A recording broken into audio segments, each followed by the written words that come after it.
এক রাজ্যের মন্ত্রী আর সেনাপতি তর্ক করতে করতে রাজসভায় ঢুকলো। রাজামশাই জিজ্ঞেস করলো, আপনারা তর্ক করছেন কেন?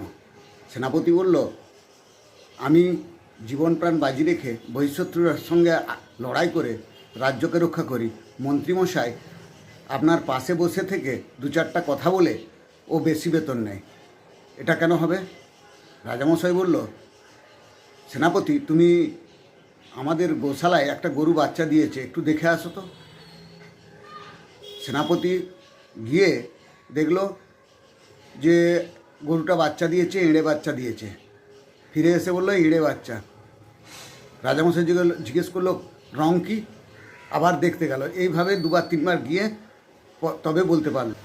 মন্ত্রীমশাই কুকুরশালায় কুকুর দেখতে গিয়ে বলল যে কুকুর বাচ্চা দিয়েছে, 3টে বাচ্চা দিয়েছে। রঙগুলা বলে ফেললো, সব বলে ফেললো। রাজামশাই তখন সেনাপতিকে বলল যে, সেনাপতি দেখেছো, ও একবার গিয়ে সব বলে ফেললো, আর তোমাকে কতবার যেতে হলো। এই জন্যে মন্ত্রীমশাইয়ের বেতন বেশি। বুদ্ধি যার বেশি, বেতন তার বেশি।